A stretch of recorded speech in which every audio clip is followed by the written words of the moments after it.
Good morning students. So today we are going to discuss our chapter number 3, that is the separation of substances. So in this chapter we are going to discuss few topics of this chapter number 3, that is the what do you mean by separation, or why do we separate the substances, and the different methods of separation. So first let's start the video with what do you mean by the separation. Separation होता क्या है? Now separation means to remove one thing from the another. किसी एक चीज़ में से आप किसी और दूसरी चीज़ को अलग कर दोगे, हटा दोगे, रिमूव कर दोगे, इसी को क्या बोला जाता है? Separation. This is called as the separation.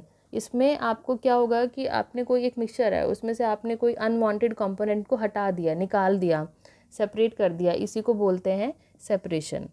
Next है आपका कि हमें सेपरेशन करने की ज़रूरत क्यों है, द नीड फॉर सेपरेशन, और we can say why do we separate the substances, कि हम चीज़ों को सेपरेट आउट क्यों करते हैं.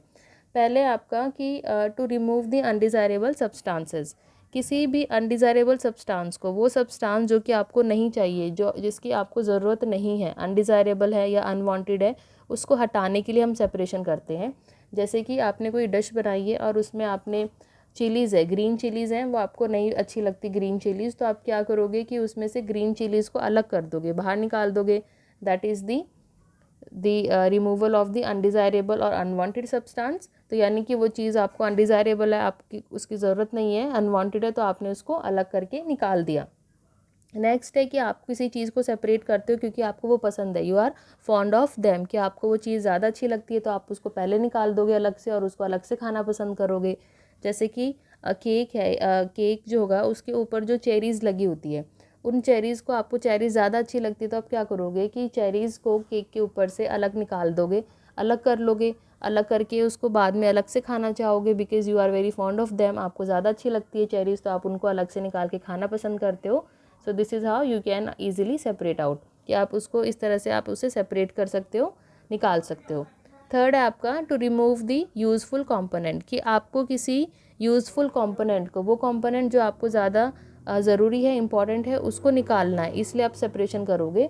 जैसे कि आपने पेट्रोलियम है, पेट्रोलियम में से पेट्रोल और डीजल को अलग से निकाल लिया जाता है, क्योंकि पेट्रोल और डीजल जो है वो इंपॉर्टेंट और यूज़फुल कंपोनेंट्स हैं, इसलिए हम उन्हें अलग से पेट्रोलियम में से निकाल लेते हैं.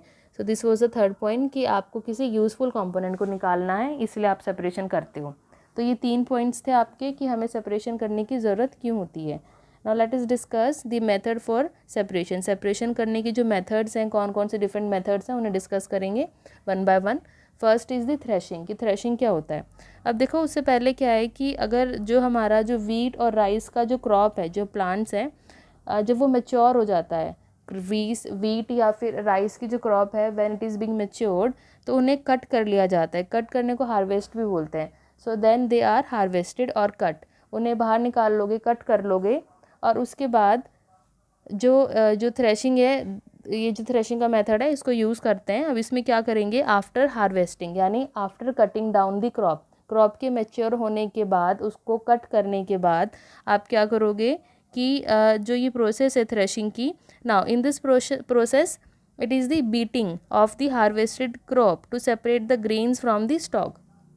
कि आपने जो हार्वेस्टेड क्रॉप है, जो क्रॉप हमने कट कर ली है, उसको बीट करना शुरू करते हैं. बीटिंग मतलब कि स्टिक से, या फिर कोई रॉक है उसके ऊपर रख के स्टिक से, रॉड से उसको बीट करना, ऐसे मारना शुरू किया जाता है, उसको पूरा पाइलअप करके, उसका पूरा ढेर बना के.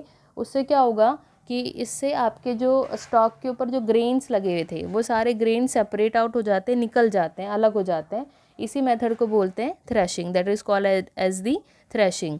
Again I'm saying the process of beating of harvested crop to separate out the grains from the stalk is called as the threshing. उसको threshing बोला जाता है.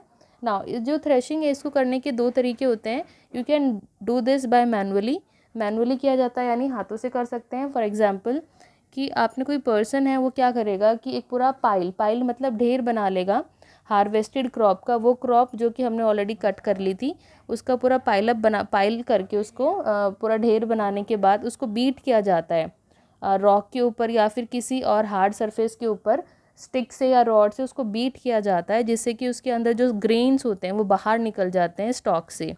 ये मेथड था मैनुअली, कि आप उसको मैनुअली हाथों से कर सकते हो. उसके अलावा sometimes cattle are made to walk repeatedly over a pile of harvested crop. Cattles जो होंगे जो आपकी कैटल है, काव है, बुल्स हैं, उनको रिपीटेडली क्या किया जाएगा, हार्वेस्टेड क्रॉप के ऊपर वॉक करवाया जाता है, जिससे कि प्रेशर की वजह से क्या होता है, उनके उस ढेर के ऊपर, हार्वेस्टेड क्रॉप के ढेर के ऊपर चलने से जो आपके जो ग्रेन्स होते हैं वो स्टॉक से सेपरेट हो जाते हैं, बाहर निकल जाते हैं। ये भी आप कर सकते हो।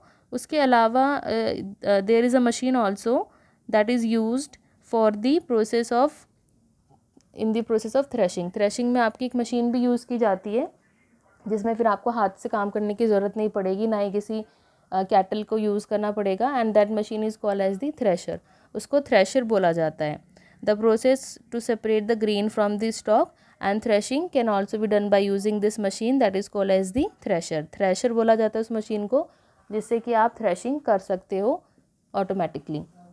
नेक्स्ट है आपका, नेक्स्ट इज़ दी शाफ। देखो शाफ क्या होता है, अब पहले आपको बता दें कि अब देखो थ्रेशिंग करने के बाद अब जो स्टॉक थी, स्टॉक के ऊपर जो ग्रेन्स लगे थे हमारे, वो सब सेपरेट हो गए, बाहर निकल गए टूट के। अब क्या होगा कि उस आफ्टर थ्रेशिंग करने के बाद जो ग्रेन्स थे उसके अंदर कुछ इम्प्योरिटीज़ रह जाती है, ग्रेन्स के अंदर इम्प्योरिटीज़ रह जाती है, impurities with in the grains, जैसे कि छोटे छोटे पीसीज हो गए लीव्स के, या फिर कुछ सीड्स जो हैं उसके सीड्स की जो कवर है, कवरिंग होती है, वो रह गई, और स्टेम है, स्टेम के कुछ पीसीज रह गए हैं साथ में ग्रेन्स के। तो ये जितनी भी इम्प्योरिटीज़ होती है, और जो आपकी ग्रेन्स के ऊपर की जो कवरिंग होती है, छिलका बोलते हैं जिसको, उसको भी, वो सब जो इम्प्योरिटीज़ हैं उन सबको रिमूव करना, निकालना भी इम्पॉर्टेंट होता है बाद में आगे की प्रोसेस में, क्योंकि that is being used for the other purposes. अब इसी को क्या बोला जाता है, शाफ बोला जाता है। इम्प्योरिटीज़, जितनी भी इम्प्योरिटीज़ ग्रेन में रह जाएंगी, फिर चाहे वो आपकी पीसीज हों लीव्स के, स्टेम के, या फिर छिलके हों ग्रेन्स के, इन सबको क्या बोलते हैं, शाफ।